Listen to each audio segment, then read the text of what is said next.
Hi, and thanks for joining me as I cook a sauce to go with the runner beans. My name is Ngozi, and you're welcome to Ngozi's Talking Kitchen. So I'm frying in some onions in a little bit of oil, and I have already prepped my pork meat, which I'm adding to this onion oil combo in order to brown the pork. So browning helps to seal the meat, also enables it to be juicy and tender, and also it enables the pork to get some color, which is one of the aims I'm doing this. I want my pork meat to brown, so here is the browning process. So we're going to let this sit a little bit in order to get that color that we're going for, and after a few minutes we're going to turn it over and let the other side brown as well. Here I'm using a pot from Cuisinart, and it's a pot that has offered a lot of benefits to my dishes, ensuring that my food doesn't burn and it keeps the flavor and ensures that the cooking is a very pleasant process. So here I am turning over the pork using a tongue. No iron is allowed in this pot, and as you can see that the bottom of the pot did not catch as it would on a normal pot. So that's testament to Cuisinart. I'm using either the silicone cover tongs or a wooden spoon in this pot.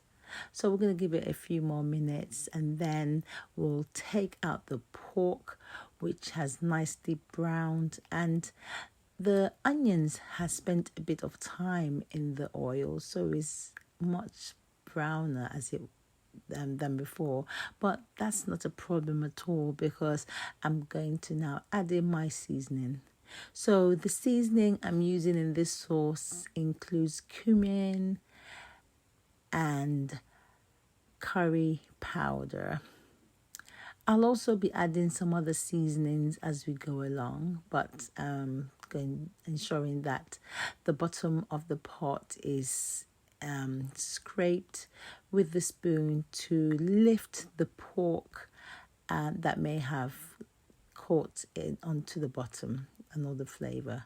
And in goes the tomato paste.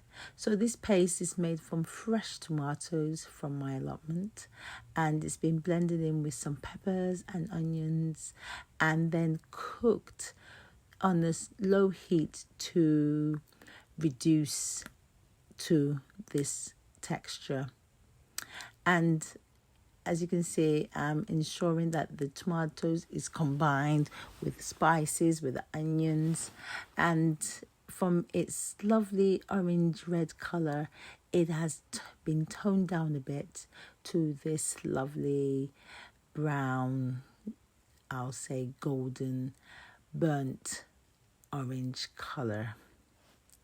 So we keep moving the tomato in the pot in order to ensure that the acidicness of the tomatoes disappears, because it can ruin this sauce. So give it a few minutes, turning it, moving it around in the pot so the pot doesn't catch, and this pot is beautiful. It hardly catches at all.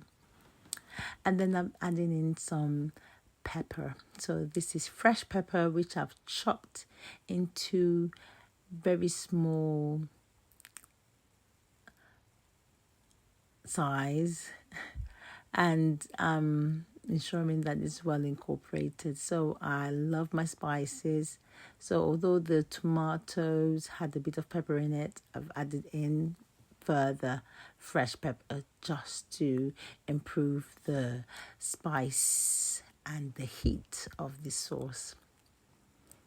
And I think that'll go nicely with the pork meat anyway. So after I've added in the pepper. The next ingredient to go in will be some extra seasoning. It's a stock cube. It's Maggi cube. It's one of the cubes that is very popular in Nigeria cuisine. So I am ensuring that that is well combined in the sauce. And then in goes the browned pork meat again, and then I'm going to add a bit of water. This you can do as you feel you want your texture of your sauce to be, the consistency. I wanted something that could be ladled but not too thick, neither too watery. And if it's too watery, never mind, it will reduce down. So I've added in the water and I'm just moving everything, making sure that it's well combined. And very shortly I'll be covering the pot to let it sit and simmer for all the ingredients to get to know each other better.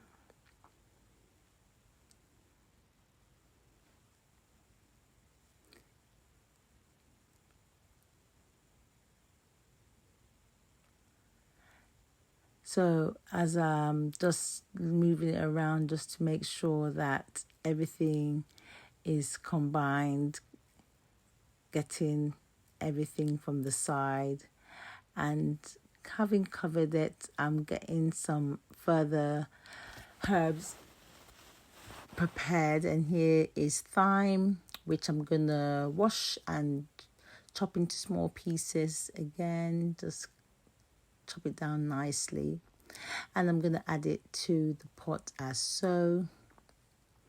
And if you were in the kitchen with me, you'll be able to tell that the level of flavor and the intensity of flavor had improved and increased with the introduction of this thyme. It lifted the flavor of this sauce to the next level.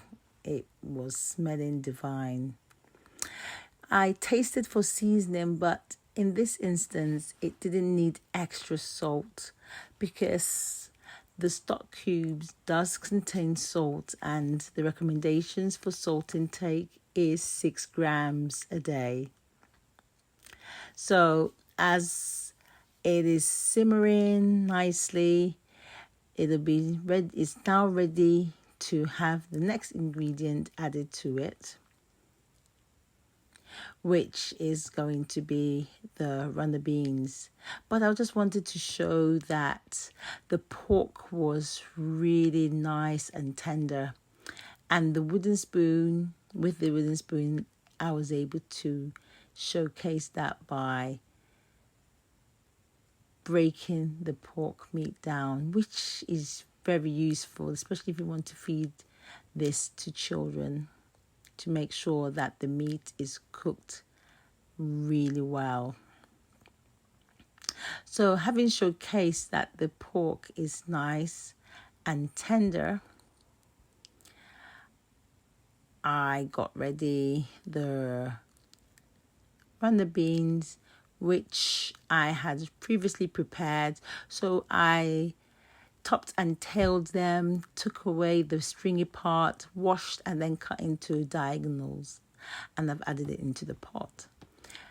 In this instance, I did not blanch the runner beans, but it could have been blanched. Blanching would have shortened the cooking process. So I've covered it to simmer for about 4 minutes, 3 to 4 minutes.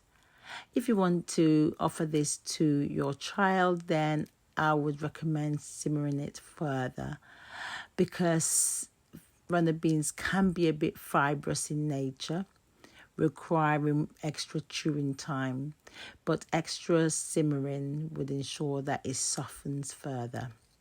So this sauce is ready, The aroma in the kitchen is so divine. All the flavors have marinated, combined, and the sauce is ready to be eaten with rice.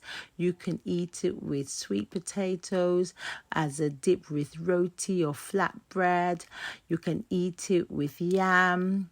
You can eat it however you want with any carbs of your choice. I chose rice, and all I can say is for you to give it a try and see how you like it. And bon appetit. Thank you for watching me cook today, and I'll see you in my next video.